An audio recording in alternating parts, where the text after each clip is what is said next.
Dave, you ready? Oh, yes. Okay.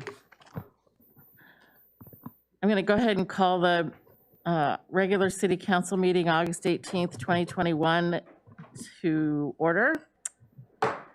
And would you please join me in the Pledge of Allegiance? Allegiance to the flag of the United States of America and to the republic for which it stands, one nation, under God, indivisible, with liberty and justice for all.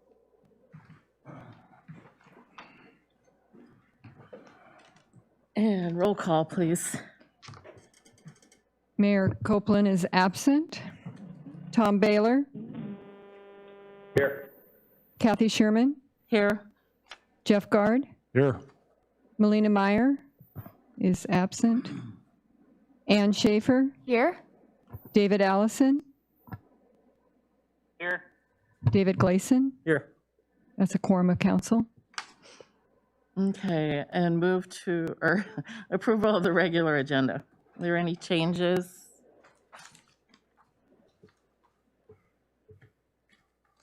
Seeing none.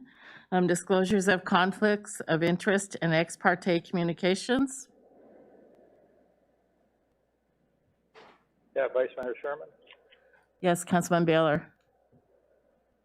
Yeah, it's not a conflict, but I just wanted to point out that I have the property, I own the property next to the one that will be discussed tonight at the meeting, but I have no financial interest, or it doesn't make any difference to me, but I just wanted to bring that out. Thanks. Okay, thank you, yes. And before we go any further, I'm going to identify the staff in the room. I think we have the planning director. Kevin Johnson. Yeah, and Kevin Johnson, and museum director Mimi Briggs, and Andrew Scott doing the tech, Tina Hammer doing city clerk, and Helen Howarth, city manager. Communications by and petitions from visitors. Guest speakers, is Dr. Sanders on the line? She isn't, but I believe Heather Brannon has joined the call, I hope.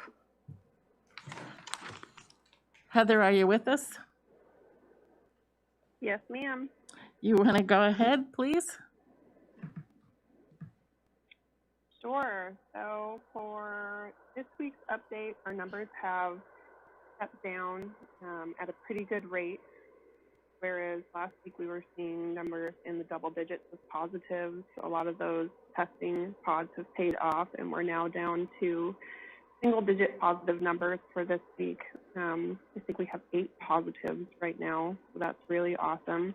And a lot of those strategies are working. We are updating the City of Cordova Health Alert Plan. Those edits should, I'm guessing, be done tomorrow for review. Instead of going with our 5-step plan that we originally had, we basically have broken it down so that it goes along with the state's 4 steps.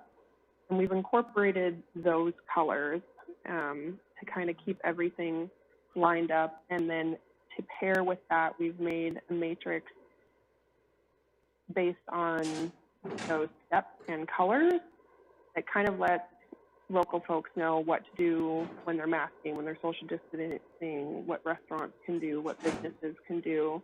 And it's just a guidance to help along with whatever other mitigation strategies we choose to keep into place. So that should be finished soon. And then the hospital staff is also paying attention to vaccine recommendations, and they are ready to give boosters once those are authorized.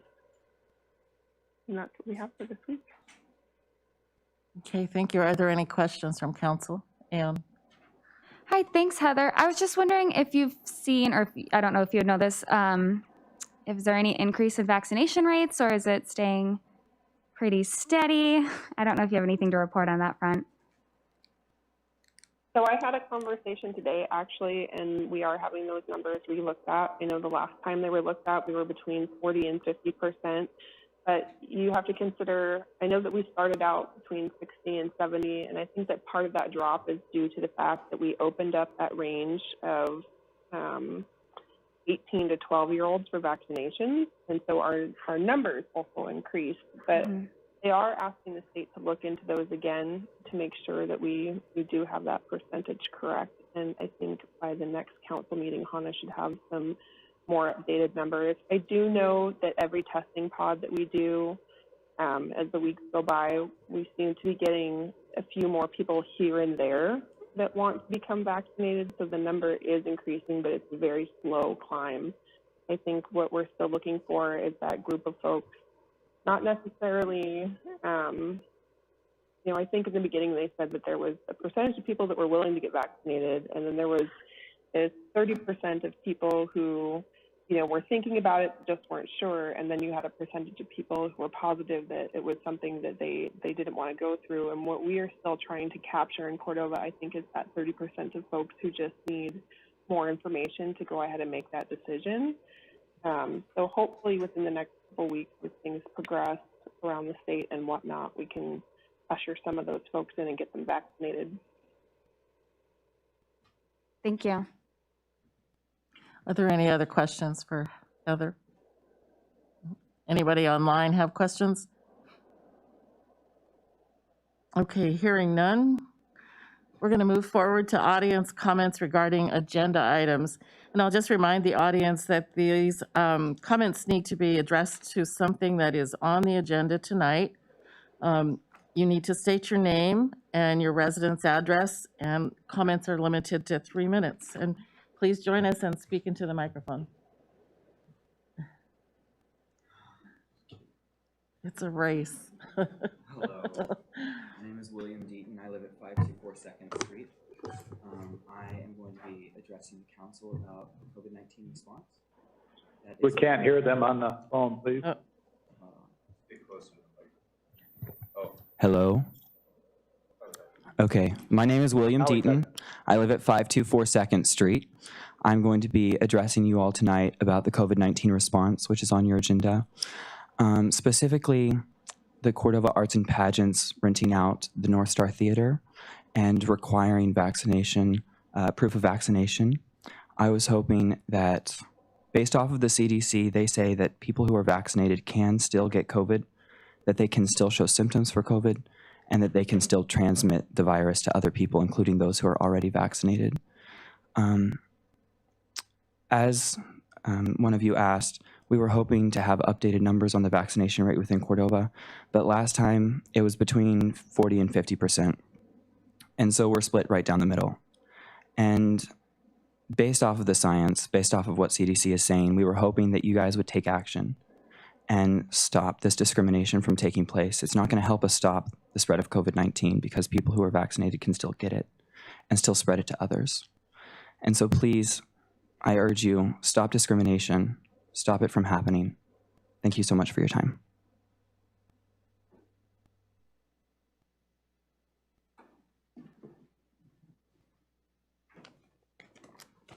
Hello, Alan Romhilt, 925 Center Drive. Okay, let's see here. Can you hear me on the phone fine? Yes. All right. Hello, I'm here to ask that the city of Cordova consider my perspective of living here in Cordova, and this is regarding the COVID-19 response. Over the last year, continuous forethought and action has been made to curb the pandemic in the city, by the city. And that has been very good, and you have all done an exemplary job, and I mean that. It's, you're taking on an ever-changing landscape of challenges and unknowns when it comes to this horrible virus.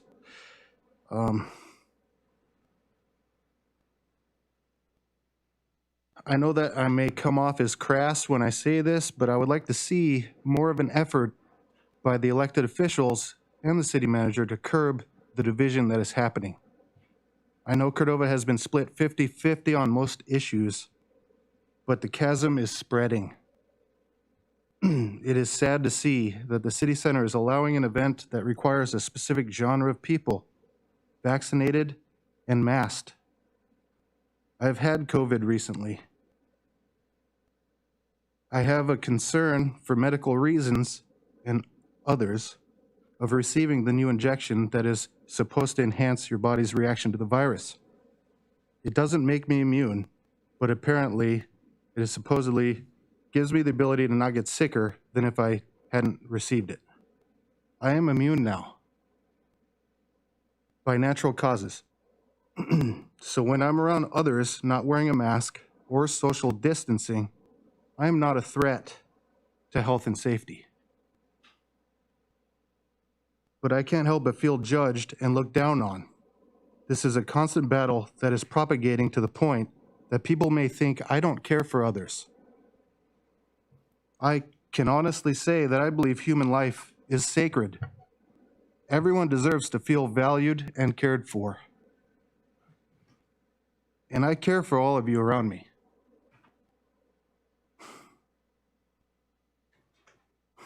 Whether it be someone who thinks that masks don't work, to those who think the vaccine is the end all.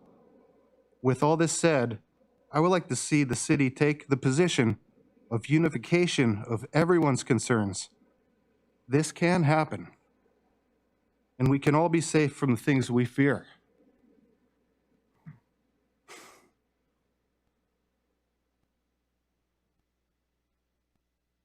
And I fear that we're going to repeat history.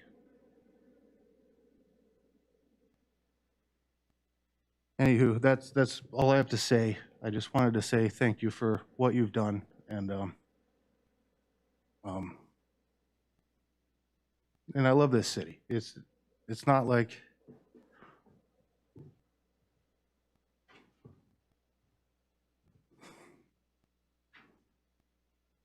I don't like the way that we're headed, personally. That's my opinion. I just wanted to put that out there. I wanted to get that in your heads to show where me and others feel we're headed. So that's all I have to say. Thank you.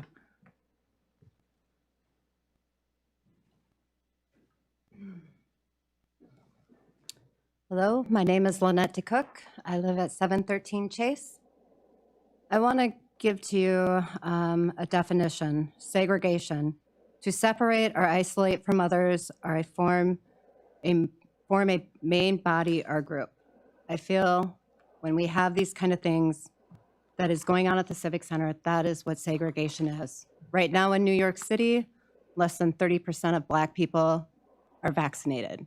They are not allowed to go into restaurants. They are not allowed to go into events. This is unacceptable. We already won this battle of segregation. We can't go back. I want to talk a little personally about my daughter and her experience at the school. She has medical issues to where I got medical exempt for her. She suffered migraines. She suffered some stomach issues. She suffered anxiety.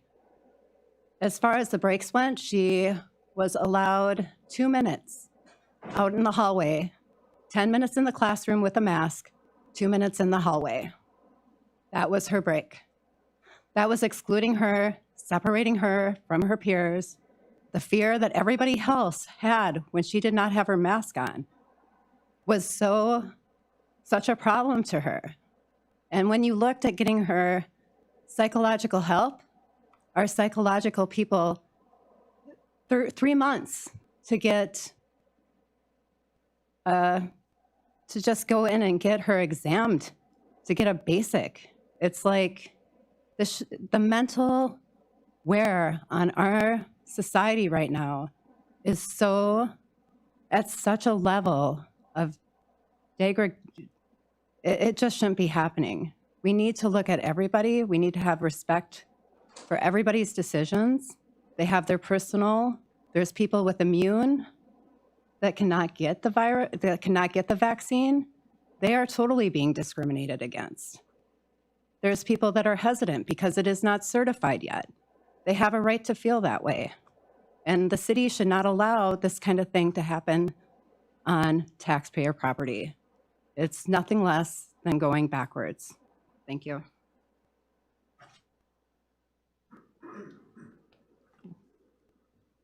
Hi, excuse me. My name is Katie Romhilt, 925 Center Drive. When the city manager passed the policy that allowed unvaccinated city employees to be discriminated against, one of my biggest concerns was that it would embolden other businesses and organizations in Cordova to do the same. We now see the domino effect begin with the Cordova Arts and Pageants banning all unvaccinated Cordovans, essentially half of this community, from attending the In the Heights movie that is being held in this taxpayer-funded public building. The CDC acknowledges that fully vaccinated people can still get and spread COVID-19, but it can help protect against severe disease or death from the variants. So if the scientific community is stating that the vaccinated and unvaccinated can both get and spread COVID, the mitigation strategy of singling out and discriminating against the unvaccinated has no merit. We started this by focusing on flattening the curve and protecting the elderly, immune-compromised, and those with comorbidities. And I think Cordova did a great job doing that. Then vaccines became available and we focused on offering them to those same groups. Now we are at a point where the messaging is that everyone needs to be vaccinated so we can eradicate COVID-19 and get back to normal. It's that misleading messaging that has now caused the discrimination of a whole group of people. There are so many reasons why people have chosen to not get the COVID-19 vaccine yet or ever. Some of these reasons could be religious, medical, or maybe they just want more time to pass and more data to be collected before they decide. To give a personal example for those that know my family, my daughter was born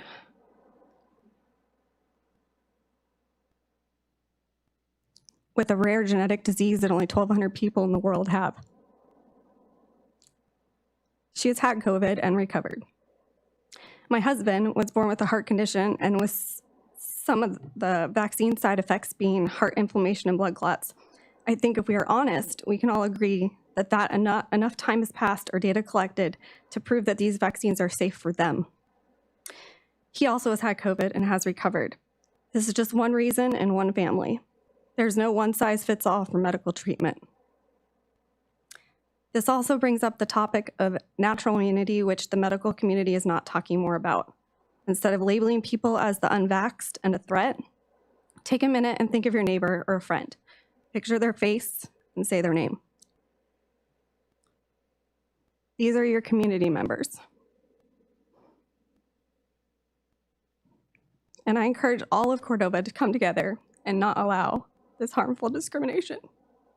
Sorry.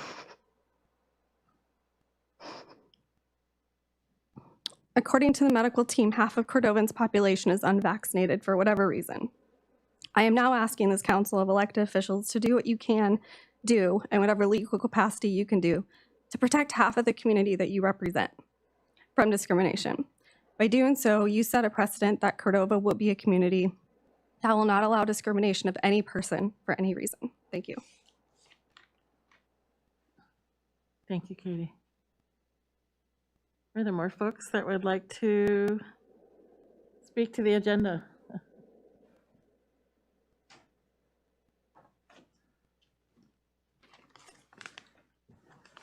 Evening, Tom Nostine, 604 Birch Street. I'd like to respond to a few points made by the city manager in her letter regarding vax or test policy in the August 4th letter to the Cordova Times. City manager, in that letter you write, "My decision to require all city employees to either vaccinate or get weekly tests was made to mitigate the potential spread of COVID amongst city employees and ensure that we can continue to do the people's work. As others have already stated here, the evidence is coming out that the COVID vaccine does not stop the spread. There's not a guarantee to do that. Secondly, the CDC slipped in a shocking piece of evidence in a January 2020 report on low in-school COVID transmission that severely undercuts the rationale for most COVID restrictions, including weekly testing. From the report, and I quote, "This apparent lack of transmission is consistent with recent research, which found an asymptomatic attack rate of only 0.7% within households. In other words, it seems that if you're not sick, you're most likely not spreading. Requiring healthy people to test weekly doesn't make sense." Continuing with your letter, you write, "I fully respect city employees' right to be in control over their health choices." So far, so good, until we read a few words later, which is why the city is offering the choice between vaccination and regular testing. So, the city's employees' right to be in control over their health choices is fully respected. But if they fully exercise that right by choosing neither COVID jab or weekly testing, they could be fired.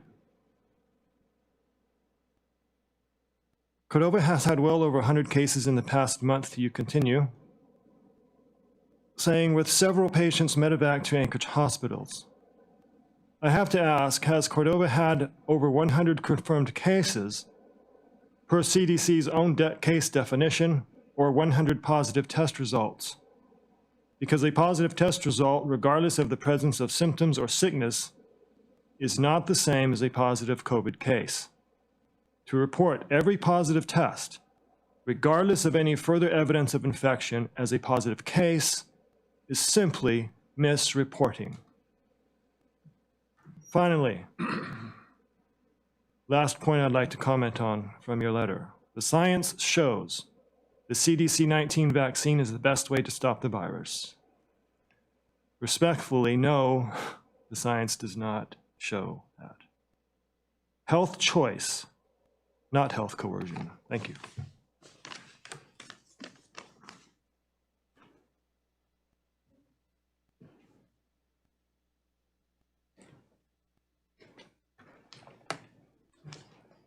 Hi, I'm Penny Johnson.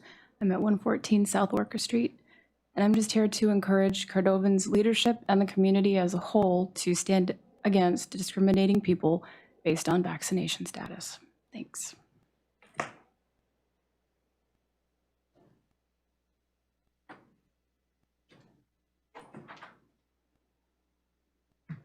Is there anyone else who would like to speak to agenda items? Kanji D. Christian, 204 Council Avenue, and I agree with Penny and everyone that's been up here. I'd just like to express my opinion that requiring the injection or proof of receiving the injection for entrance is going to just be a discrimination that's going to bring further division and exacerbate this division that has already become so great. So that's all I want to say. Thanks.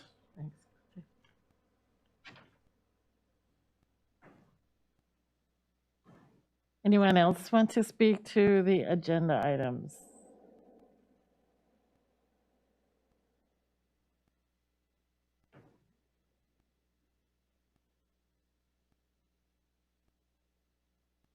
Okay, seeing none, I guess we'll move forward with the agenda. One more. Okay, sorry. Well, after this discussion on the COVID, it's kind of hard to go to anything else. Feel free. Yeah, pretty serious, pretty serious. Anyway, I'm here to, Would you state your name and address, even though? Pardon? Would you state your name and address, please, for the people on the phone? Oh, I'm Kim Hager. Thanks. 4.2 Mile Whiteshed Road. And anyway, I'm here to push for the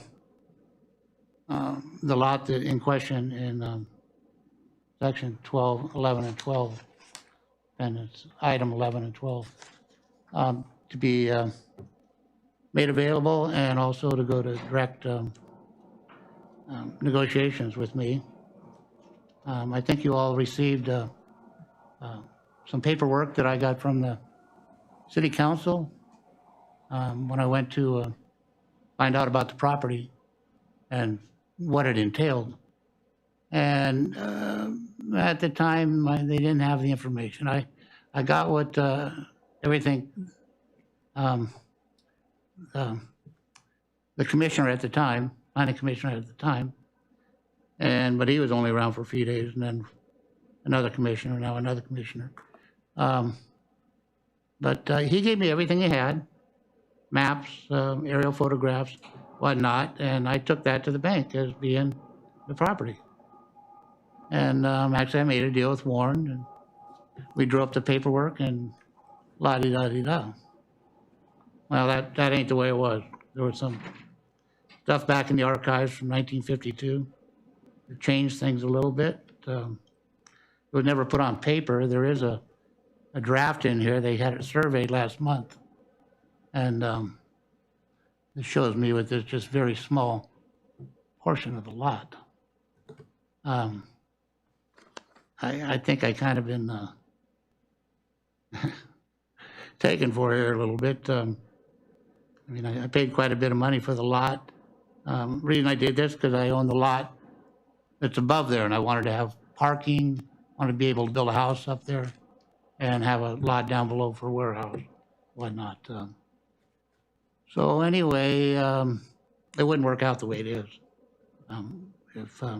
if I weren't to get the rest of this portion. And everything, you know, I've seen is they show it as Block 6, Lot 10. I actually recently got my tax bill. Lot 6, Block 10. I mean, Block 6, Lot 10.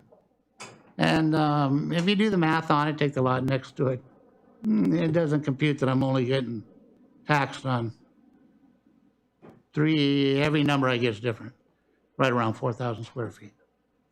But anyway, I'm hoping that the council here will decide to let me negotiate with the council and get this put away, because I've been on this since December, and it's been a real nightmare. And a lot of it's my fault. When I did get the deed of warranty or whatever, I didn't really read through it. It has survey numbers on there. I mean, if I took a real good look at it, I would have probably figured it out somewhat. But that's not the way it went. I thought I had all the information from Leaf Stavic, stack of paperwork. He gave me a survey from 1952. It's this thick that doesn't tell you anything. And I don't know. If the council will take the recommendations of the planning commission, and I can go into deliberations, I guess that's the best I can do at this point. So anyway, that's where I'm at. Any questions? No. Will you be here for the meeting, for the rest of the meeting? I'm sorry. I can't. Will you be here through the rest of the meeting? Are you going to stay here? Yeah, I'd like to hear what. Okay. Yeah. Okay, thank you very much. Any other further comments from the audience regarding agenda items? Okay, seeing none, now we'll move on to chairpersons and representatives of boards and commissions. Let's see, probably no one from the medical center, Helen? Okay.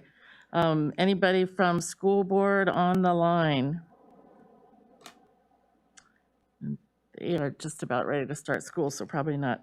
And no student council representative report. So now we'll move on to the approval of the consent calendar.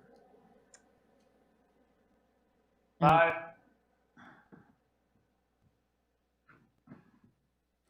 All right. Any others? So how about we move 5-2?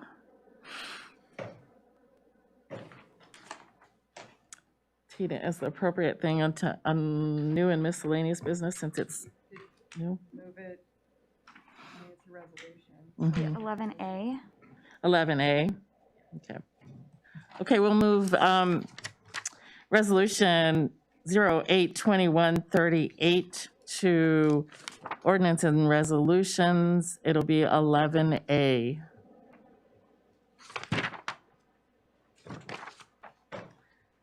Anything else on the consent calendar? Do I have a motion? I move to approve. Second. There's a motion and a second to approve the consent calendar with the removal of the resolution, which leaves the minutes of the August 4th, 2021 regular city council meeting and the unexcused absence of Councilmember Ann Schaefer from the regular meeting of August 4th, 2021. And do we need to do roll call, Tina? Yes. Okay. Melina Meyer is absent. Dave Allison, Yes. Tom Baylor, Yes. Jeff Guard, Yes. Kathy Sherman, Yes. David Gleason, Yes. Ann Schaefer. Yes. Consent calendar is approved. And the approval of the minutes were in the consent calendar. There's no consideration of bids. So now we'll move to the reports of officers. The mayor's report, and he did not submit a written report, Tina? Okay. Apparently not. And so we'll move on to you, Helen, if you could give your city manager's report. I provided a written report, and I'm happy to answer any questions around that. Are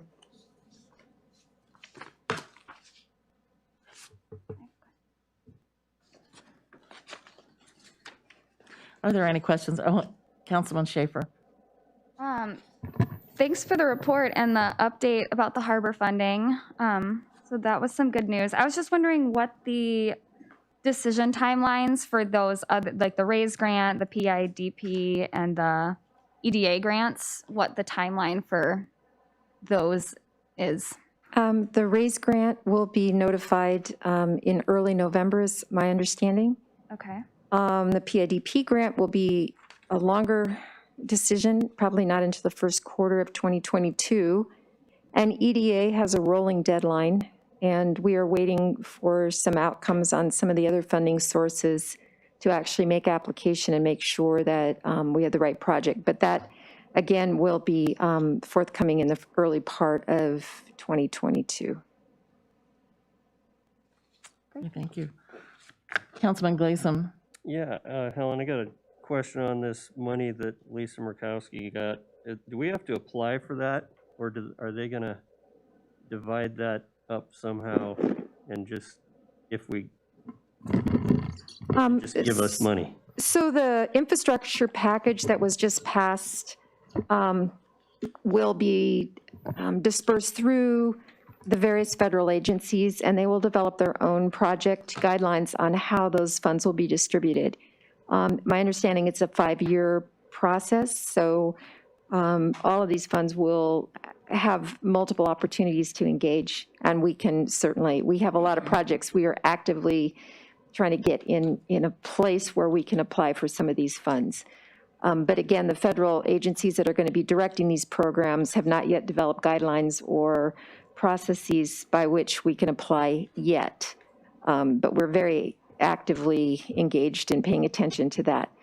There are some funds that are going to go directly to states, and those will be distributed in various ways as well. So we'll have to keep an eye on the state processes through their various departments. So lots of unknowns at this point in time, but really good news for at least the next 5 years.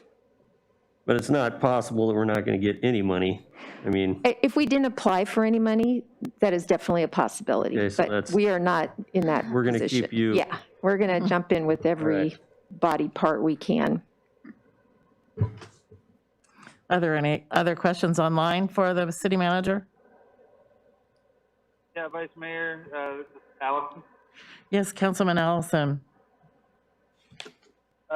Couple of questions. My first is to follow up on that last question. Now, the infrastructure plan, unless I missed something, it's still got to go to the House. Is that not correct? Right. It definitely, it passed the Senate, which was the tricky one, and it's expected to pass the House. Well, unless Pelosi gets her way and ties it with the other $3 billion or $1 trillion that they want to do and holds it hostage, that, you know, there's nothing guaranteed about anything in Washington, D.C. these days. So anyway, just wanted to point that out. There is no infrastructure bill that is completely passed and been signed yet. It's still in the process. My next question was, I guess, there's two places, I think one's in your report on the COVID money. It lists our census as 2169, Yes, our census number it just came out. That is the 2020 census official number. We're down almost 9% population over the 2010 census.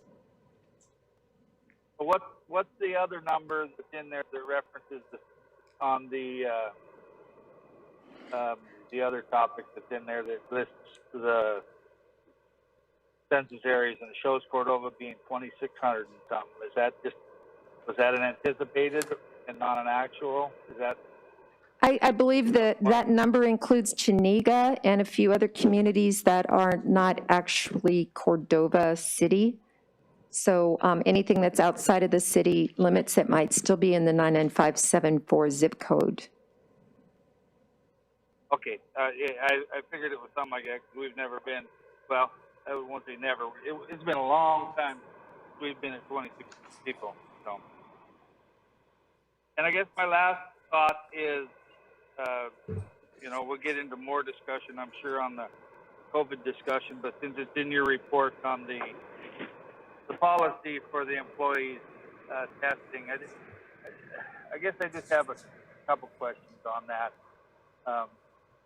And I guess I'd like to hear what the thought process was then or is now regarding that, in light of that anybody that's been vaccinated can pass on COVID, can be carrying COVID, can be asymptomatic and still pass it on, et cetera, et cetera. Why not test everybody or not test nobody, I guess is my question there, because it is really sad that we're, as a human society, we are creating two classes of people, and it's I'm not an angel and the best person in the world because I got vaccinated, and by the same token, if I choose not to get vaccinated, I'm not the devil either. And it appears now with the latest CDC information is that it really doesn't matter if I'm vaccinated or not. It will keep me out of the hospital likely, and it likely will make my odds of dying a lot less, but it doesn't change my transmissibility of any type of virus. So I'm just wondering what we're doing by separating out people like that. Well, I guess I can respond to you as well as those in the audience that have the same question, is that for as many of you in this room that are challenging and questioning why vaccination and testing is required, there are a similar number of people that call me regularly that wonder why I'm not doing more. Why aren't you requiring masking of everybody in the community anymore? Why aren't you requiring any number of things? So I hear that there's a division, and I want you to know that the division exists on two sides, and I hope we can get to a place where we can find common ground. I know we all care about our community. I know we all care about making sure our neighbors are healthy. I know we want to make sure that no one is harmed by anything that we do. And I know that there isn't a single person in this room that would want to believe that they would hurt someone in any way, whether it was through COVID or anything else. So I understand that argument. And as I say, the science right now, I think I've heard a lot of things that are slightly misrepresented or misunderstood. But if Dr. Sanders was in the room right now, or if Ann Zink was in the room right now, they would say that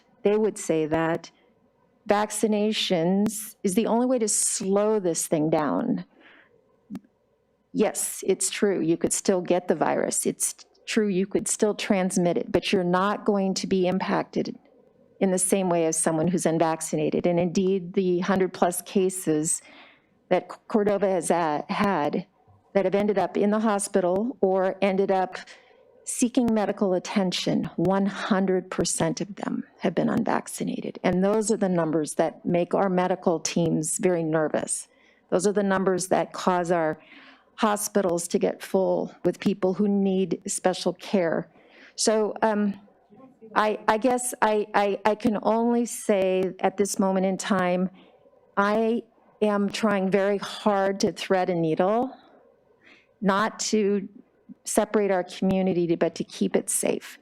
I know everyone here has maybe different ideas about what that looks like, but I have no choice but to follow the science and the recommendations of the medical team here and at the state level and the CDC. And that's what I've done. Understanding that some of you may feel like your rights are being trampled on, or that maybe you feel that you're being discriminated against, or as I heard, segregation. That is not what this is about. And my hope is that everyone feels that this is a really, really hard thing to navigate right now. There's no right, there's no wrong. There's just a lot of muddy middle ground in terms of how people feel about it. But again, Dr. Sanders, Dr. Zink, CDC, I mean, everyone is saying we need to get on top of this. We need to stop the spread, but also stop the variants that are developing in the unvaccinated. So there's a lot of science to support that.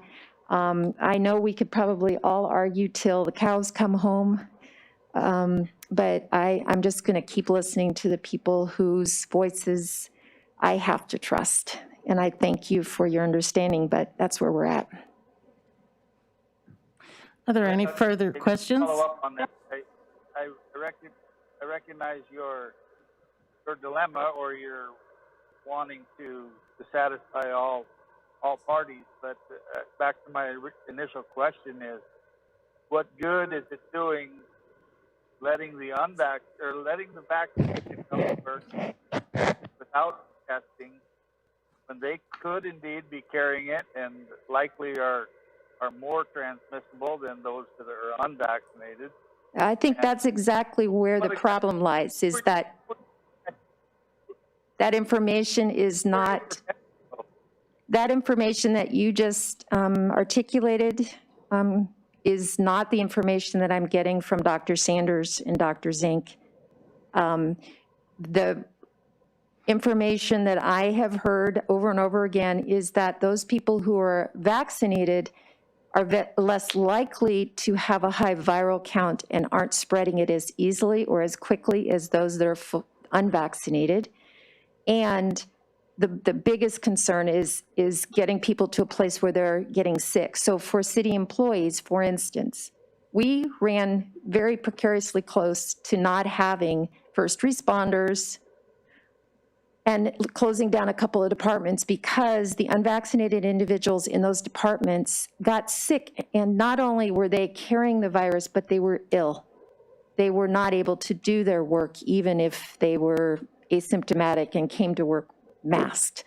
So I can't conceivably run a city with the minimal staffing that we have with individuals who are ill, who are in the hospital, or too sick to come to work. So that, again, was the choice that was made. And it isn't about whether person can spread the virus. It's about the likelihood of them spreading the virus.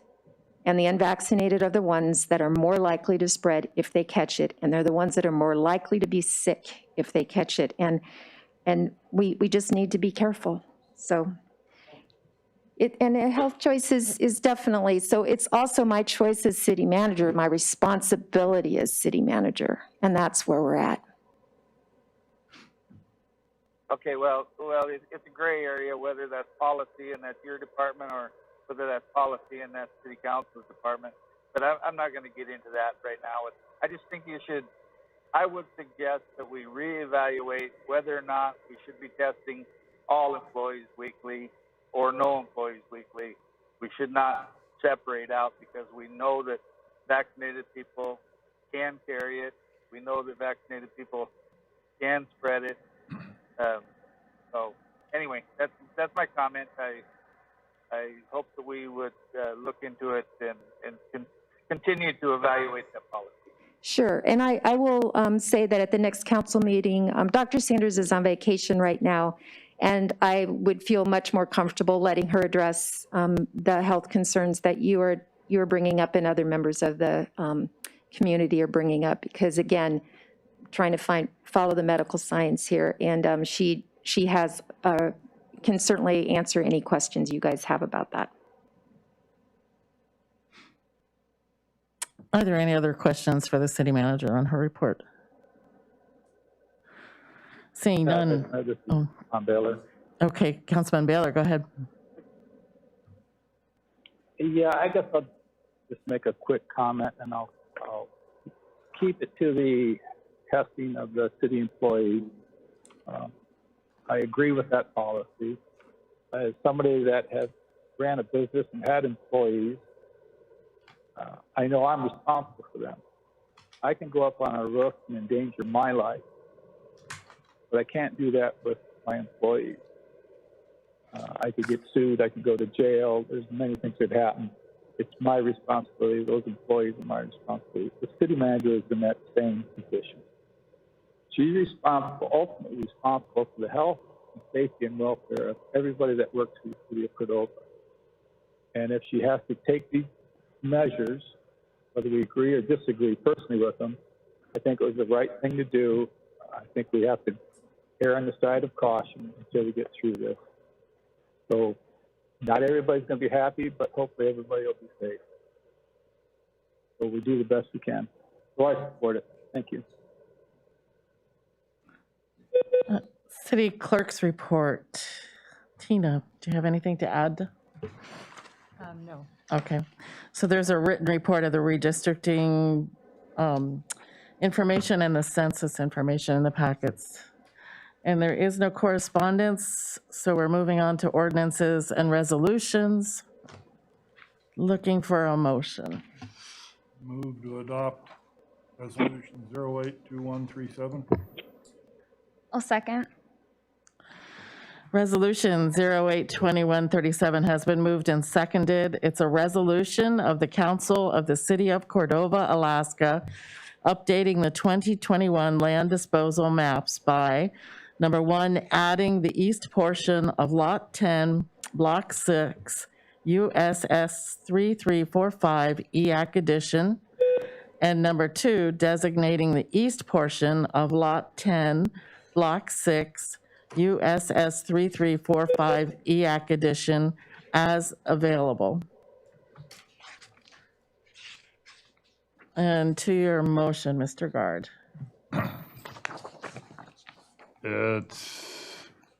Most of this is a housekeeping measure that's about 60 years, 59 years in coming. Yeah, that's all I've got to say. And to the second, Councilman Schaefer? Yeah, this was kind of a strange, unique circumstance. So I guess at least getting it on the land maps is going to be a first step. And we'll go with council discussion. On the phone, Councilman Allison. Yeah, I think Councilmember said it should have been taken care of a long time ago, so let's get it straightened out now. And Councilman Baylor? Yeah, I agree. Let's make it available. And here in person, Councilman Gleason. Make it available. Okay, and then it's my turn, and I agree. So it's roll calls, is that correct? Voice. Okay, voice vote. So all those in favor of approving resolution 082137, make the sign of aye. Aye. Aye. Aye. On the phone? Okay. Aye. And opposing? Hearing none, resolution passes. And then we're going to move back to 11A, which is resolution 082138. Do I have a motion?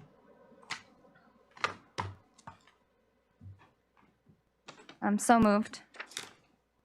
In a second, I'll second. Councilman Schaefer, would you like to defer to Councilman Baylor? Yeah, I would say I'd like to defer to Councilman Baylor since he wanted to pull it from the consent calendar. Actually, that was Councilman Allison. Oh, I'm sorry. Oh, apologize. I thought so too. Councilman Allison.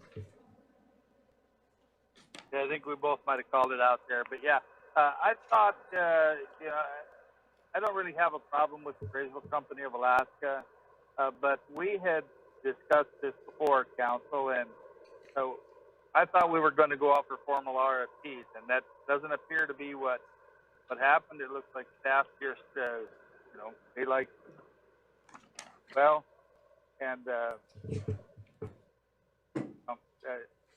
seems like they're trying to go around council. Anyway, I think we should still go out for formal RFPs, send it out to everybody and make it a public RFP process. This, you know, the write-up says that we got other quotes and that they were too high, but there's nothing in our packet that shows it other than comparing the price and who does the appraisal of 14 different Alaska communities. I mean, that doesn't really tell me a great lot, except for the Appraisal Company of Alaska does most of them. But anyway, I still think we should go out for formal RFPs before we approve this. We've still got time. We asked for that at one point in time. We didn't get it. I think we need to get what we asked for. So that's my thought. So on the phone, Councilman Baylor, do you want to comment? Yeah, I basically agree with Councilman Allison. I think we gave clear direction to staff that since this had not gone out for an RFP in a number of years, that we should do that. And I know at that time, staff also said that they were very comfortable working with this company. We took that into consideration, but we still said, let's go out for an RFP and let's see where we're at. You know, again, when I ran my own business, I think there's something to be said with loyalty and getting used to your suppliers and your subs. But there wasn't ever a job that I didn't double check their prices and make sure. And that sometimes I had to go back and renegotiate. And I don't know why the city would be exempt from that. Let's just run this like a business. Let's go out, see what's out there. We may end up right back where we're at, but I can't vote for something unless I know the facts. We did give clear direction for this to be done.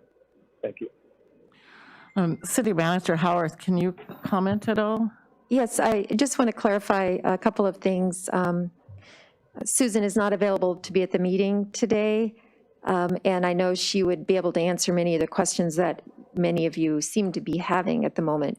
There was not a formal RFP process as requested, and that was due in part because we are in the midst of several things. A new addressing project that we're working on. There's a lot of things in play, new planner, where we decided that, well, let me step back. First of all, Susan talked to every single appraisal entity in the state of Alaska on the phone and shared with them an email first that said, this is what we're doing. Can we just have a rough estimate of what it would be? So it wasn't a formal process, but she definitely did the research with every entity that would provide appraisal services for Cordova. And the numbers she got gave her some indication that at least while we're in this place of transition, which was what I was just getting ready to describe, where with a new addressing project we're working on with a new planner, that we really felt like this might be a transition year, or next year when we do our this project again, that we would do a formal process, because we would maybe have some technology needs that we would want to change up, and perhaps we would want to approach this in a very different way than we're doing it now, but wanted to give ourselves a little breathing room, mostly because we're in a state of flux on a couple of things that could potentially have an impact on our assessments. So that was the rationale. And as I said, Susan did quite a bit of legwork in advance, and did not just, identify which communities has what but she actually talked to each of these companies and got a sense of what they would charge. So this document in front of you that Susan prepared, this memo, reflects that information, reflects that work that she did. So I just want to make sure you understand that. Okay, let's go around. Councilman Baylor. Councilman Baylor. I'll comment on the extent of what they should charge. Again, going back to my own business, many times people would ask me cost, and until I saw the blueprint, until I saw the job, yeah, I could throw out a rough estimate. I don't see the big work process put on RFP, and when these people get it, they've got something to go by, and they'll put an honest effort in, and we know exactly where we're at. So, yeah, calling people up and say, what do you think you'd charge us? That's not going to get us an accurate picture. I forgot one key point, which I want to make sure you understand. So the way we currently do our assessments is a paper product.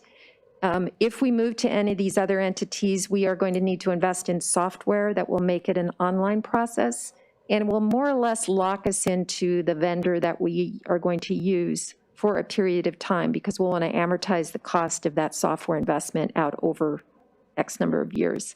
So that was another key component, is that we are one of the few cities that has a paper-based assessment process rather than a software-based assessment process. So we wanted to be wary of making sure that when we finally do make that investment in software, that would be required of all the other vendors, that we are ready to commit to that vendor for a longer-term contract. Councilman Guard. We've got one notable absence here at the meeting, and this is our city clerk, and this is the city clerk's bailiwick. So I'd like to suggest that maybe we refer this back to staff until next council meeting, when our city clerk would be back, and we can address this a little more clearly, instead of pointing past the missing clerk here trying to get information. I'm going to need help on the next step. So do we, you guys are testing me tonight. So is this, is that acceptable to the motion makers? Or do we need to make a new motion? I needed guidance. You would need to amend the motion and get a second. Okay, thank you, Councilman Baylor. Not amend the motion, make a motion, refer back to staff. And then Okay. get a second. Okay, I made my motion. Is there a second on the motion? Second. Okay, we have a second. So we'll have a vote on the amendment to the original motion, which is to refer this back to staff until City Clerk Susan Bourgeois is present at the next meeting. Okay. Would you do a roll call on that, please, Tina? Sure. Thank you. So this is to refer back to staff, is that what we're? Correct. Have it clear? Okay. Kathy Sherman, Yes. Jeff Guard, Yes. David Gleason, Yes. Ann Schaefer, Yes. David Allison, Yes. Tom Baylor, Yes. and Melina Meyer is absent. So that's 6-0 to refer to staff. Okay. So 6-0, we'll refer that one back to when Susan can be present at a meeting. That moves us on to unfinished business. And the Which- main motion just goes away? Oh, I think it's all part of it. I think you just referred to staff. We've I think we amended did the it. main motion. okay. Oh, you guys. I think it's okay. Main motion was to approve it or disapprove it now. It's what failed. Councilman Allison? Yep. You're good. You keep Okay. going. Okay, thank you kindly. That's what the clerk had said too. So there is no unfinished business. We're moving on to new and miscellaneous business, which is council action on disposal and method of disposal for east portion of Lot 10, Block 6, USS 3345 EAC edition.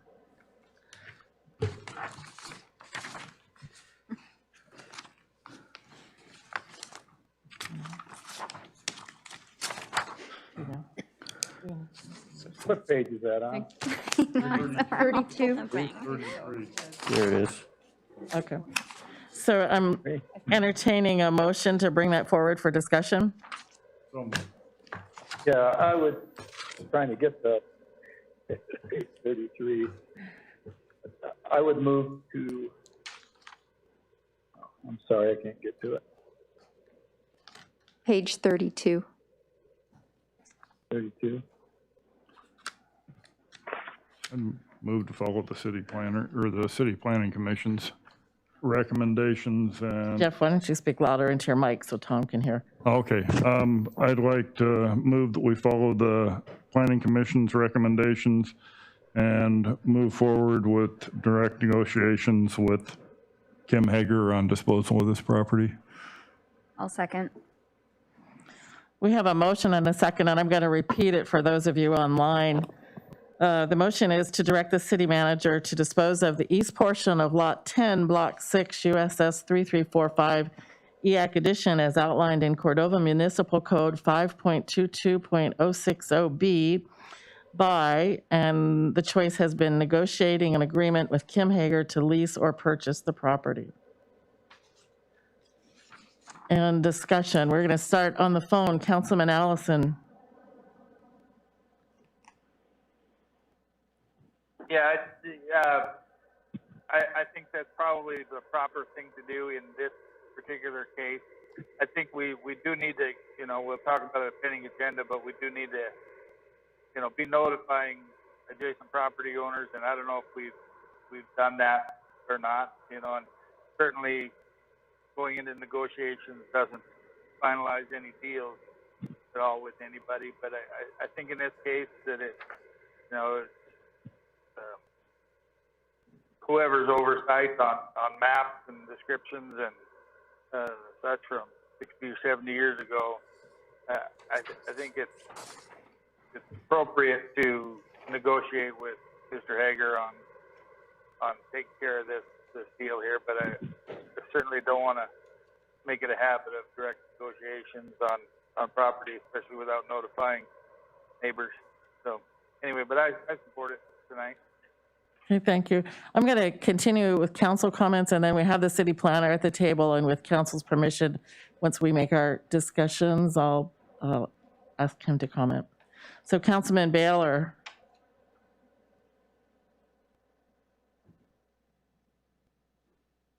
Oh, did we lose him?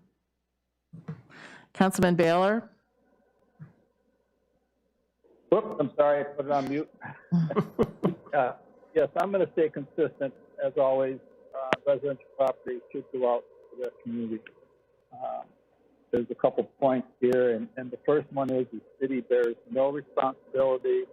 The city did nothing wrong. There's no error. The city is not a real estate lawyer. They're not a real estate agent. They're not required to read your legal papers. That's the onus of a purchaser, and that's why when you buy property, you hire a real estate attorney, or you hire a real estate agent, or you take it on yourself. And when you do that, it's up to you to read and know everything about it. So it's not the planner's job to point things out like this. So the city has no responsibility. Our comprehensive plan and council and manager, we've talked often about trying to get affordable housing in the community. Affordable housing starts with affordable property. You have a piece of property that's on the small side, but still can be a small house built on it, probably going to be in the $30,000 range. So that's the beginnings of affordable housing. There may or may not be anybody in this community that wants to go that route, but I always say that we should give the community a chance to bid on community assets. So that's my feeling on this. Okay, and we'll go around the room. Councilman Guard. In general, I think we all agree that direct negotiations is not where we wanted to be going with property sales here. It's made us look inconsistent in the past. As far as dealing with stuff, it doesn't always seem hugely fair. And I know that the statements by Councilman Baylor are true. We don't have any legal obligation But it is a situation that, you know, everybody bears a little bit of responsibility in for what all's going on. I think we're going to be better off getting it into the hands of somebody that will make it a tax revenue product for the city. I think for community relations, it's probably the way to go, so I will be voting for this. Councilman Schaefer. Yeah, I agree. This is a weird circumstance, and normally we do like to go through the more of the public process. But I think in this particular situation, it makes sense to go the direct negotiation route. Councilman Gleason. Well, we just had something similar to this with Terry, and we did not go in direct negotiation with him, and I think we have to be consistent, or we're gonna look inconsistent. So, I think that we need to put it out to the public. Chances are nobody's gonna wanna buy it, but you still need to do that. Just so that we're doing the same thing with everybody. Otherwise, you know, people are gonna be coming back and getting mad, hey, I wanted direct negotiations and you guys told us you're not gonna do that. So I don't think we should do the direct negotiations. I think we should put it out to the public so that we're consistent. And if we wanna change the way we do it, then we're gonna have to change it. But we gotta do it one way or the other. We can't help some people out and tell other people no. I don't like that. Thank you. So. Okay, my turn. I'm in agreement that we need to be consistent. We did this with not only the Phillips property that they were interested in, but the Kuntz property that he was interested in. And I think it's time. I know we have on our pending agenda a joint meeting with the Planning and Zoning Commission to discuss this specific issue. But for this time, I would also vote in favor of being consistent and invite sealed bids to lease or purchase a property. Again, I don't think there might not be that much interest, but I still think we need to be consistent. And on that note, I'm going to invite the planner, if council is in agreement, to have him add any discussions items, or I guess one question I have for the city planner is, now it escaped me. Anyway, comments from you, please, Evan. Yeah, good evening. So I don't have anything specific to add. I was just here in case you had any questions about just the background of this situation. You know, I can see it from both sides. As a city employee, you know, you want to go down a certain path and you want to stay consistent. But then as a, you know, community member and things like that, it's just,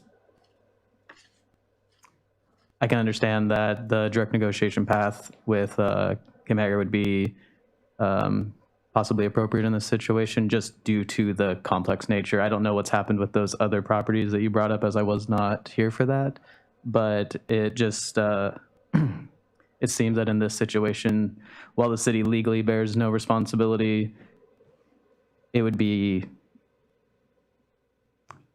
a reason to at least consider that while we didn't present all the information we had unknowingly, that you at least consider the recommendation of the Planning Commission. Councilman Guard. Yeah, I mean, there are similarities, direct negotiation to direct negotiation, but the circumstances in this situation are different than any of them we've dealt with before. We didn't knowingly give out incomplete information when we did it, but because of our record system, we didn't give as good an whole information as we could have. I think the fair thing in this situation is to just do it, go into direct negotiations to get it done. I think it's important that we sit down and have our joint meeting with the Planning and Zoning Commission so we can set some standards for this, because we've been all over the map with how we deal with disposals of properties. And it's something we do need to get some hard and fast rules on for how we're going to deal with. But I think in this situation, with the way it all unfolded, the fair thing to do would be just to enter into direct negotiations. And that's my 2 cents on that. Councilman Gleason. So are you saying that the city made a mistake where Kim's concerned? The only mistake was that this wasn't divided. I guess mistake's not the correct term. It's just that this is the reason that we no longer divide property through deed, because there was no official survey of it done. And with there not being an actual map showing the division of this land, it's harder to track, especially from something that happened in the 50s and the way that things were done, pre-technology. And so I guess that's what I'm saying, is just that there's a reason we don't do things like that anymore, and you're required to go through a platting process, because this is the situation that comes up from time to time from these older deeds that were done. So Kim thought he was buying the whole thing, and somebody else owned that little piece, or the city owned it? The city owns. How could we not tell him that we owned it? Because we go off of the plat maps, and since it was never officially platted, because back then you could legally subdivide a property through just a deed, which is just a written legal description, and with no actual visual depiction of that, then it's just not something that we commonly look for, because that isn't how land is divided up anymore. At least. Well, did Kim think he was buying both pieces, or buying that whole thing? Is that what this boy? From the conversation is he believed that he was buying the entirety of Lot 10, even though the description on the documents that he got during the purchase process say that he was purchasing a portion of Lot 10. So there is the fact that the city showed him maps showing it as one. However, the documents that he signed described it as a portion of, and that he admitted to not reading, because he thought that he was purchasing the whole lot based off the maps that the city provided. Yeah, that's definitely I guess that's a different circumstance. I could be finagled into voting for direct negotiation on that. That's pretty lame. Can I just ask you to just clarify one thing? It's my understanding as well that we never showed it as available because we didn't know we owned it. Is that correct, more or less? I mean, in the sense of not knowing that we owned it, because it was just that we had a piece of paper saying we owned this described portion of land, and so it wasn't on the maps because we never had it mapped. Yeah, we should probably stop talking about it. Yeah. Is there any further discussion? Call for the question. Question's been called. Can we do a roll call, please? Tina? David Gleason, Yes. Jeff Guard, Yes. Alina Meyer is absent, Kathy Sherman, Yes. Tom Baylor, No. David Allison, Yes. Ann Schaefer. Yes. Motion passes. Thank you, Tina. Under new and miscellaneous business, number 13, discussion of COVID-19 emergency response. Mr. Gleason, would you like to start? Well, some of the comments about the event that's going to go on, where the people putting the event on are only going to let vaccinated people in. I guess one way that you could fix that is you let anybody go and they all have to wear a mask. That's the only way you're not going to spread it, right? So that would because, stop you from saying, right, this so person can't go because they're not vaccinated. so this isn't a city decision. As a user of the facility, they rent the facility, and anyone who rents the facility can determine who participates or not in their events. So city, as a rule, doesn't get involved in that. sort of decision-making on the part of users of the building when they rent the space. They pay money for the space. So I don't think there's a role for us to play in that decision by Cordova Arts and Pageant, much as there wouldn't be any reason for us to get involved in, you know, someone else who rents the facility, let's say for a wedding or whatever, who gets to come to the wedding. So that's a bad example, I apologize, but it's as good as my little brain can think of at the moment. But so I just want to be really clear that this is a rented use of our facility, and the user has made a choice on how they are going to allow people to participate. I guess I would just make the point that I'm seeing a lot of other states, like national parks, other places where they're saying mask, where you have to wear a mask whether you're vaccinated or not when you go inside their buildings because of the fact that everybody can carry it whether you're vaccinated or not. Mm-hmm. So I do think that that's going to become a thing. Yep. So, and I don't remember what state it was, but they're re-implementing everything they had last year. California. Coming up. Yep. Mm-hmm. Because they've got so many COVID cases. Are there other comments? Let's start with the councilman on the phone, Councilman Allison. Yeah, I guess I just like us all to consider, and maybe the IMT to consider in their communications some way to bring us back together and not divide so much as we do, but not demonize those that choose not to get an experimental vaccine and not glorify those that decide to get vaccinated. I mean, it's a choice, and they make it, and you know, it's just really sad that we can't respect everybody's choices and not demonize people. But that's what it's becoming, and that's, you know, everybody sees it on the streets and everywhere else. If you're, you know, we're branding people one way and the other, and we just need to figure out how to not do that, how to change the course on that. So, you know, I don't have the answer, but certainly I would like whoever makes our communications coming from the city and the incident management team to at least discuss that and see if we can't figure out some ways to do that. So anyway, that's my thoughts on it. Councilman Baylor.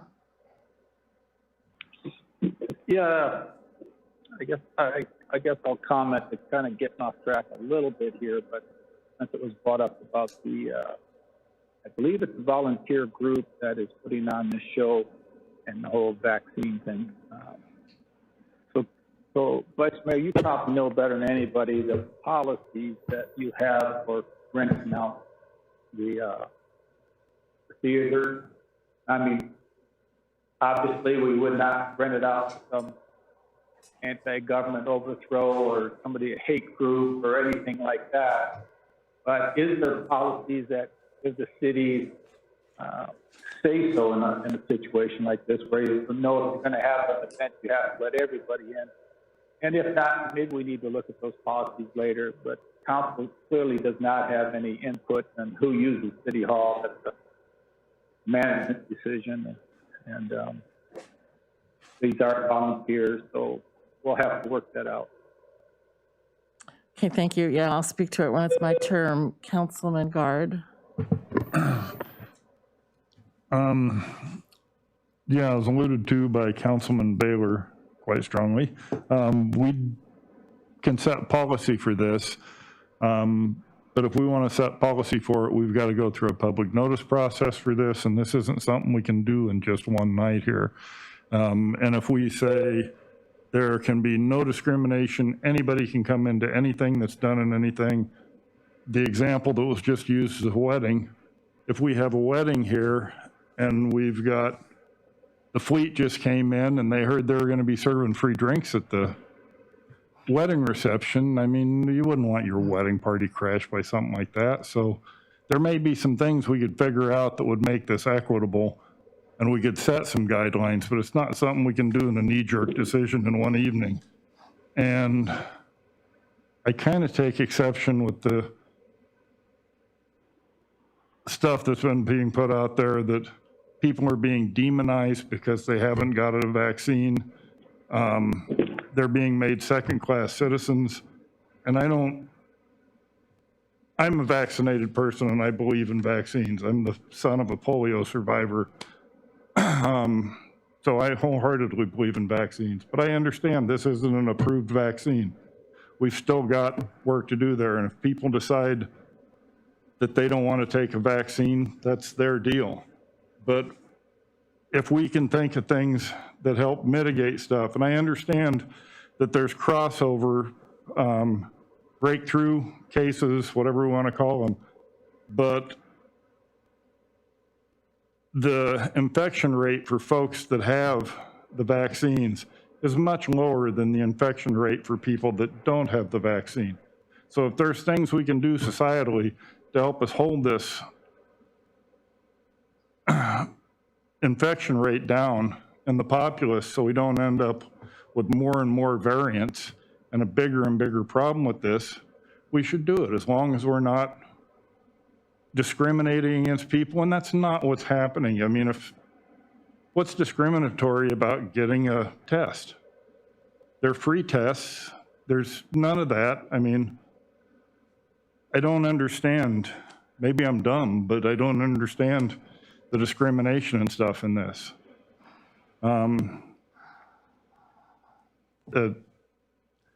That's where I have the problem connecting in my head, because I don't personally look down on anybody. I've got good friends that have decided not to take a vaccine. I'd like to see them get vaccinated because I want to see them safer. But if it's their choice, I can't make it for them. I don't want to force anything on them. So those are kind of my thoughts on it. I mean, we gotta quit being so touchy one side to the other about my side's right, mine way's the only way. It's this or die, and that's the kind of mentality that's got us in a lot of the problems we are in the States right, in the whole United States right now, maybe the world. But we don't sit down and look at the other viewpoint and give the other viewpoint any validity. It's either my way or nobody's way. And we don't work together. And if you don't find common ground in the middle, you don't have a democracy, you can't work together. It can't be just one side saying this is it or else. So anyway, that's my 2 cents, whether they made any sense or not. Thank you. Councilman Schaefer, it's your turn. Well, I guess we're talking about our COVID-19 emergency response. I guess trying to decide what is like my council comments versus COVID-19 discussion or response discussion. Yeah, so as it's been said, vaccinated, non-vaccinated, we can all, this Delta variant is a whole totally different beast. The vaccines were developed for a different variant of this virus. And so, yes, people who are vaccinated are also able to be, able to get infected with these breakthrough cases.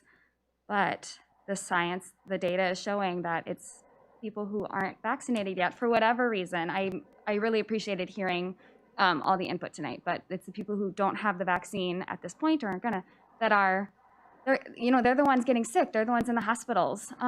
Just the other day, there were 0 ICU beds in Anchorage. Like, as for anything, like that's a public health concern for the whole state. If someone falls down and hits their head and needs to go get a medevac somewhere, there wasn't a bed for them in Anchorage. So it's not just about the virus too, it's the strain that it puts on our healthcare system as a state, as a country, and whatever we can do to keep each other safe. I think, getting vaccinated, masking up, supporting our kids that are going to school that aren't vaccinated yet, we want them to have in-person schooling. So the way to do that is to make sure that we're not spreading this vaccine around, spreading the virus around. So, yeah, I would urge everyone here, and I understand that people have questions, it's not FDA approved, but talk to your doctor, talk to your primary care physician, and get the information that you need, and maybe take some time with it. And if you don't get vaccinated, that's totally, again, your choice, but we need to take precautions as a community to protect those who can't get vaccinated yet and each other.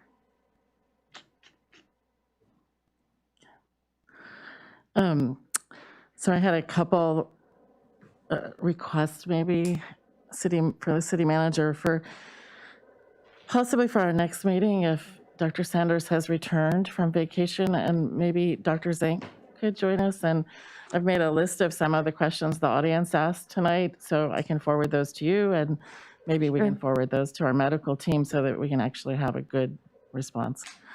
And then in regards to events at the Cordova Center, there are policies, and they've been developed and they're reviewed yearly by, it's a committee of folks who participate in rentals within and city representatives.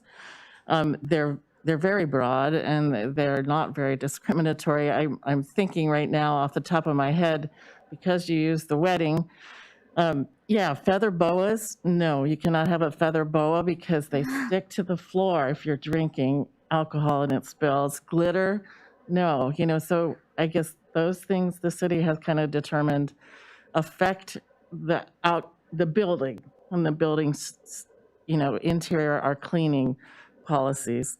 But this is a nonprofit organization and they are renting, and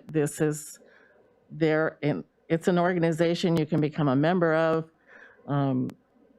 And so they're the ones who are determining, their board is the one who's determining the entrance to this movie, which is coming up in September. So, and those are my comments. And should we move on to pending agenda?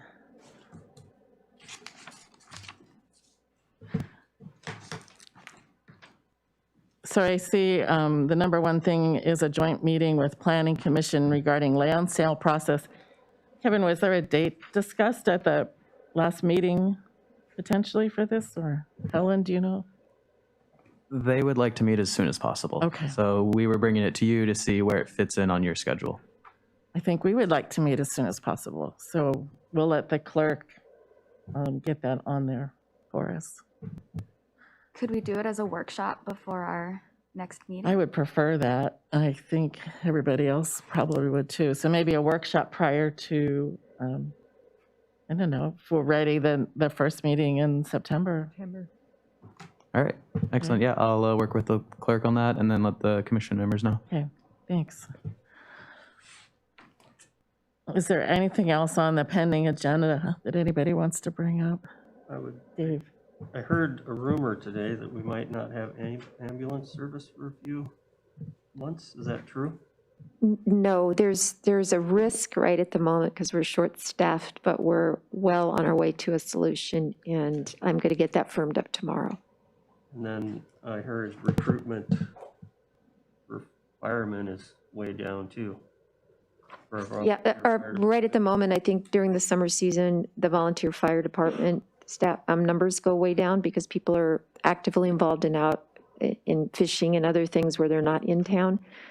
But we do have a recruitment issue, and we're actively looking at how to address that. And I'll have a recommendation at the next council meeting. Okay. Okay.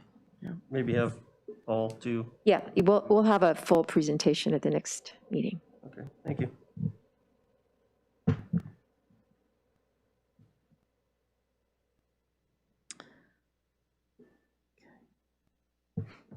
I don't see anything else on there that is, I know addressing is coming forward eventually. City assessor, we're working on already. Yeah, so we're making headway on all that.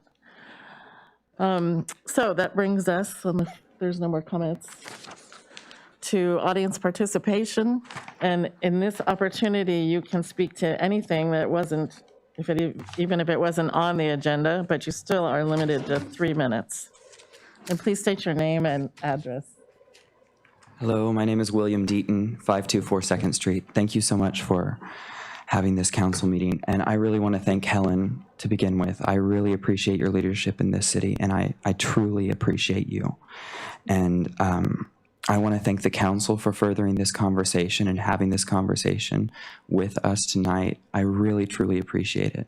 And I especially appreciate Councilman Sherman that you're going to be sharing those questions with Dr. Sanders and having her answer those as best as she can. I did listen when Dr. Zink called in several weeks ago. I don't remember the exact date. And she offered the opportunity for her or other medical professionals to have some sort of a public forum that the public could come and ask questions, and the experts are right there and they could answer them for us. And I don't know if you're already pursuing that or not, but I really think that would be a wise move on our part to move forward so we can have our questions answered, that this misinformation, either on our side or your side, I don't know, but that would just be put to rest, and that we can know what the scientists are saying directly, straight from the horse's mouth. And and last, I did want to say I truly appreciate the Cordova Arts and Pageants. I'm not trying to target them in any way. I love the arts and I love that organization, but it seems that we are moving towards a discriminatory practice where we are saying that unvaccinated individuals will be treated differently than people who are vaccinated. And I understand that it's a private nonprofit, but it is for the entire public, unlike what a wedding would be. And I know that that's just off the top of your head, and I'm not trying to target that at all. But unlike a wedding, this is for our community, the entire community, anyone who's here, except for those who are unvaccinated. And that just rubs me a little the wrong way. And I appreciate that they're a private organization and that they can set their own policies. But I would appreciate it if this city manager Howarth or the city council, I don't know who would do it, but if we could look into that so that half of our population is not being discriminated against. And again, I really appreciate all of you talking about this tonight and furthering the conversation, and to the best of your ability, answering our questions. Thank you so much. Thank you. Con J.D. Christian, 204 Council Avenue.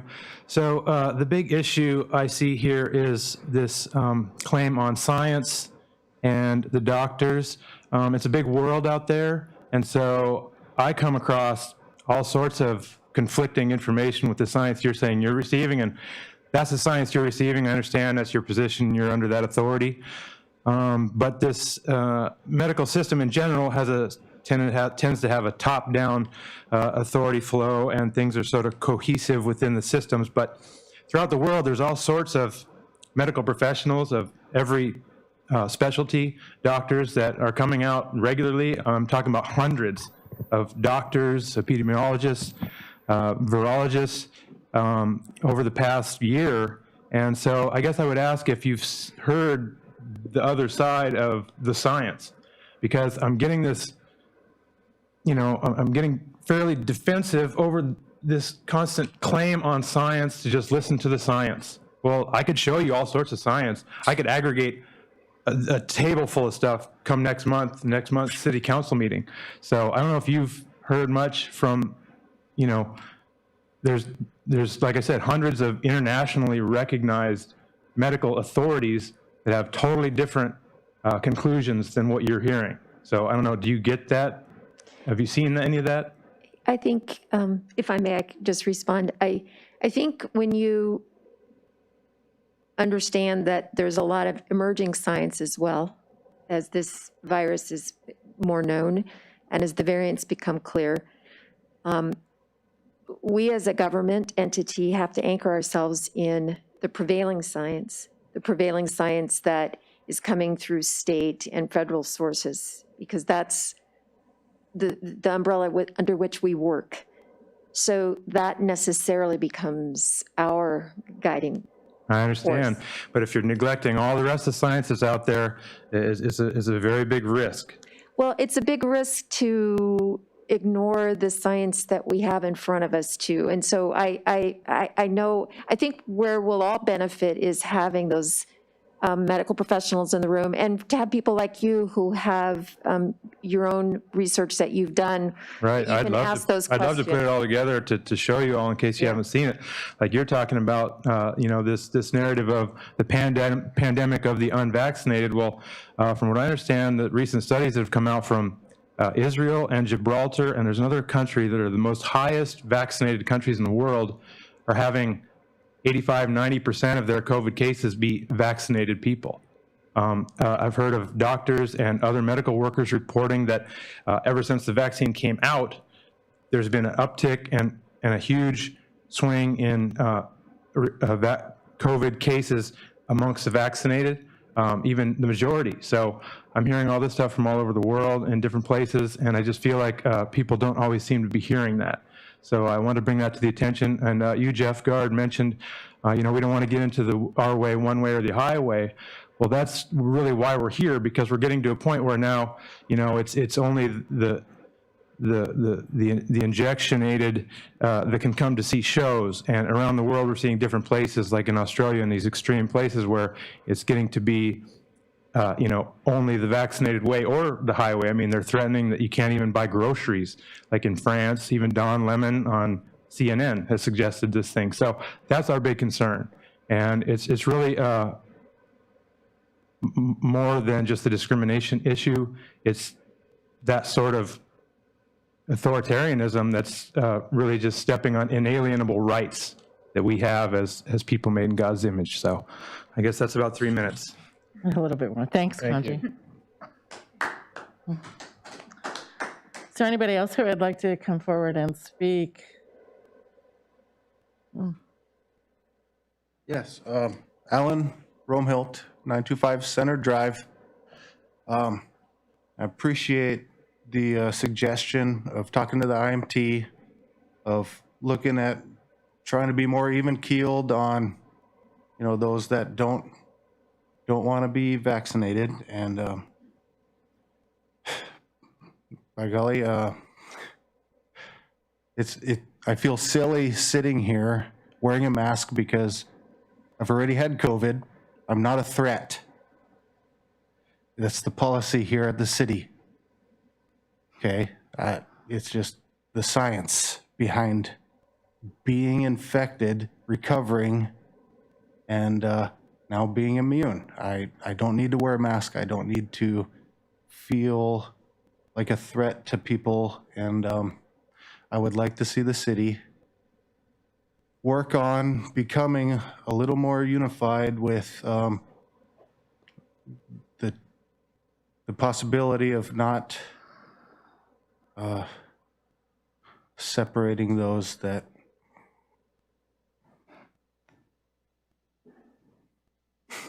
have recovered or don't want to get a vaccine, so to speak. I don't really have much more to say. It's just,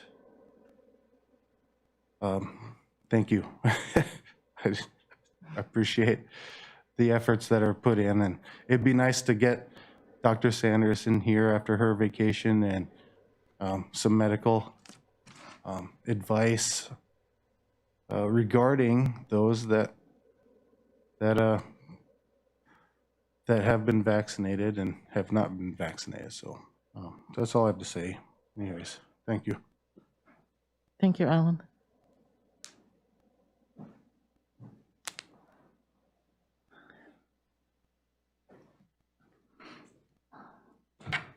Lynette DeCook, 713 Chase. I can appreciate where you're coming from. My grandmother, she was a polio survivor. I grew up just a mile down the road from her.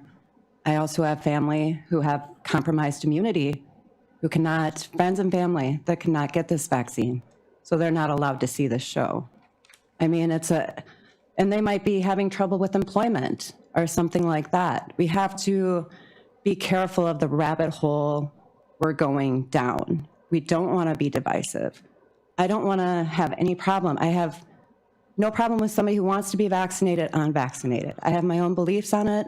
I'm not going to tell you how to feel or what to say about it. But you have to have a respect for other people's freedoms, their medical freedoms, and their right to privacy, and their right to say, this isn't right for me, or this is medically not. You can't, it is discrimination. It is segregation. By definition, it is.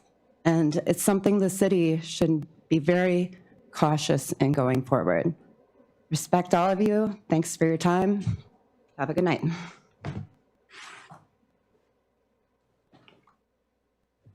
Is there anyone else who would like to speak before we move to council comments?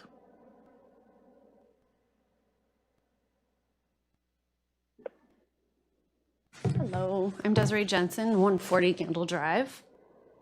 I really like the idea of being able to ask questions to our medical personnel. I think that's probably the best thing that I've heard this night so far. So I would ask that you guys would definitely reach out and push for that to happen. That would be fantastic. I do want to speak to a couple of comments from the board. 100%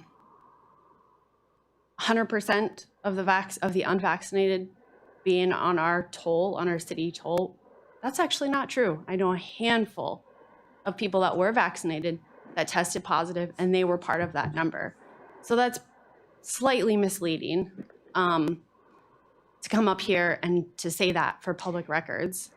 And again, just the divisiveness that's coming with this, since, like you said, you know, there's emerging science coming out, policies are changing left and right. We know the CDC's putting things up, they're taking them down, they're putting on new things, they're taking off new things. So we also have to be flexible with the CDC guidelines. And they've already stated that there are breakthrough cases with the vaccinated. So why are we only testing the unvaccinated city employees? Why are we not also testing the vaccinated? That is discriminatory. And again, if we're going to keep up with emerging sciences and what the CDC says, we also need to be flexible with these policies.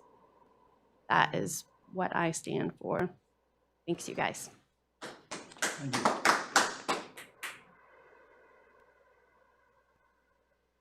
Anyone else? Comments are not prepared. Sorry, Tom Nostine, 604 Bridge Street. I don't have anything writing before me, so I might try not to ramble. Be short.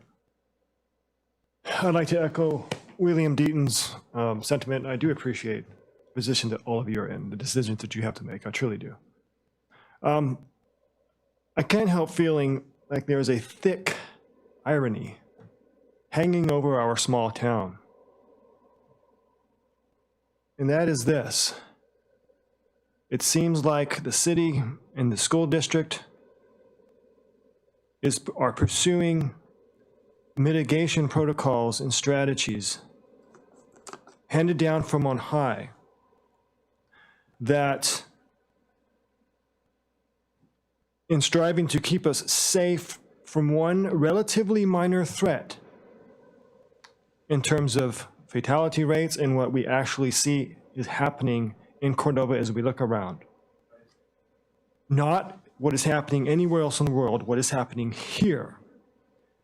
And trying to keep us so safe from one risk, we are ironically, it feels like, tearing the fabric of this community apart and upending our way of life to a point where we are told to be content to exist in safety and not live freely and fully.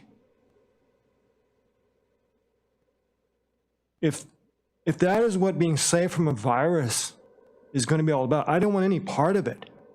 I don't want to be safe from a virus. I want to be safe to have fun again, for my children to have fun again. I want to be safe, to be free to enjoy everything this town used to enjoy and the things that we used to do.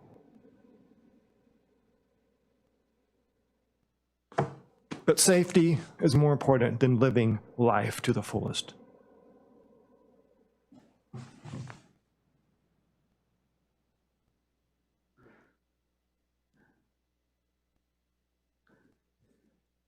Anyone else? We'll go around to council comments. We'll start on the phone. Councilman Allison. Yeah, thanks for all of the public comments tonight and for coming in. I hear what Mr. Nostein's saying and can't agree more. Again, it's sad that we're tearing each other apart, and we just need to respect everybody. Everybody can go from there. Thanks to staff for coming in. For your comments, and I did have one question for the manager that I forgot to ask, and not regarding COVID or anything else, but can you update us on what the status of the bond is? Have we issued those, or are we in the process of? We haven't started that yet. We're waiting for the final grant paperwork. We can't really issue that until we sign it. At this moment in time, the way the state grant works is that as soon as we sign it, we have 18 months from the date of signature to complete our project. So we're playing a date game, if you will, trying to hold off as long as possible to sign that agreement so that the clock gives us as much time as possible to get that bond done and the construction and contracts completed, design work completed. So what we're doing now is we're starting the design process. And as soon as we have a sense of that and when that money will be issued from the state, we will get that bond going. But we're well aware of it. We've got a timeline kind of drafted up, and I'll keep you posted at the next meeting. Okay, sounds good. Thank you, and thanks for everybody for coming out, and all those on YouTube land. I'm sure there's a few people listening tonight, so appreciate everybody's comments, and let's try being a friendlier place. Thank you. Councilman Baylor. Yeah, thanks for everybody showing up. I appreciate input. I will acknowledge that the school superintendent, the volunteer school board, and our city manager, they do not take delight in limiting people's freedoms, so to speak, by these measures, but they have responsibilities, and they've chosen the path that they thought would keep the majority of people safe based on what information they had. Whether I agree with it or not is not my position to jump up and down about. It's their responsibility, and I think they're trying to do what's right. So I appreciate that. And Ann's comment made earlier during the COVID discussion, if she could repeat all of those, I'd second that too. So thanks for everybody for being here. Councilman Gleason. Appreciated the public's input, and I would say we do the best we can with the information that we get. And Dr. Sanders is terrific, and Dr. Zink's terrific. I think that they know what they're talking about. You know, and as far as being vaccinated or not vaccinated, it doesn't matter to me. Some people want to get it the old-fashioned way. Some people want to get vaccinated. You know, we got vaccinated when I went to grade school here. You had to get the polio vaccine. You had to get measles, mumps. We got jammed with that TB test every year. And you ask a kid today, what's polio? They don't even know, because we dang near eradicated it with vaccines. So I am a fan of vaccines, but I do not hold it against people that can't get them or don't want to get them. But somehow we still have to be, there are people that don't want to get the vaccine, but they also don't want to get the virus, and they have rights too. And so we have to protect everybody. And in a town like Cordova, where we're not unified all the time, you know, we're 70, 30, 40, 60, 50, 50. You're gonna make people mad with your decisions, and it's not enjoyable. I know everybody. It's not fun to have half the town mad at you. So it's not like we take that lightly. It's just, you know, we do what we think is best. And that doesn't mean we're right all the time. History will judge us. So I kind of put like the vaccine as like wearing a seatbelt. People that wear seatbelts still get killed in car crashes, but that doesn't mean you don't wear a seatbelt. Well, the vaccine's not perfect. You can still carry it. We're finding new stuff out about it as we go. It's ever changing. And sometimes things come upon us that, like Jeff said, you can't fix at one meeting, like this discrimination that's coming up. People are talking about that a lot now. So I'm not on Facebook.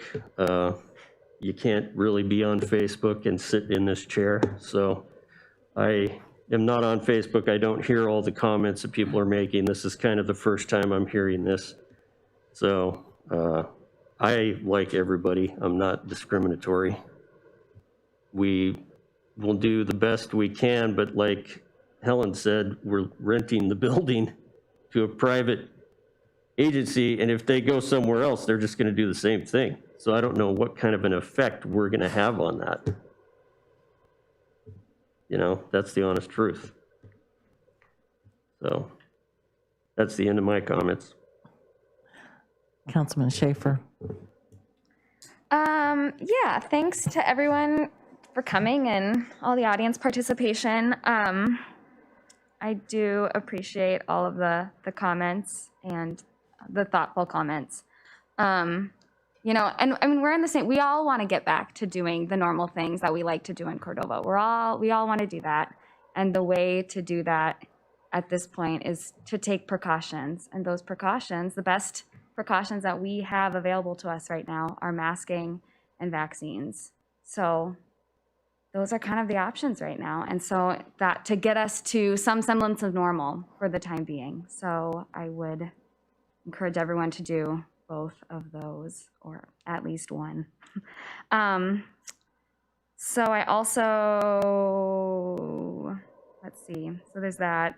Yeah, and I'd also just like to thank Helen for her leadership as city manager. She's been doing an exceptional job steering us through this, and I really appreciate it. So thank you. Councilman Guard. Okay, well, everybody before me is probably going to be much more eloquent than I am here. But I do really appreciate all the input from the public. That's the only way, unless we sit down and talk together, we're never going to work anything out to where we can all live with whatever we're doing. It may not always be very comfortable having some of the conversations we're going to have, but we've always got to listen to what's going on around us. I don't want to get into quantitating what science is good science or what science we want to use or that. CDC is kind of a clearinghouse that's not one scientist or something, and they look at stuff from all over the world. They're a big organization, so that's kind of why I like to listen to CDC guidelines. It's not picking out one doctor here or one doctor there or one scientist here or one scientist there. But I think the idea, and we talked about it, and I believe we've been moving forward with it since the offer had been put forward by Dr. Zink to have a community meeting to where they can bring experts in and sit down and answer a bunch of our questions. They said that it had been very effective in some other communities to get information out there so we could all sit down and digest it together. As been stated before, it's not an easy seat to sit up in up here. I waited till the last day to put my name in for city council again this time around, hoping somebody else would do it in the pandemic, but my luck, I rolled craps and nobody put their name in, so I'm here. Sorry about that.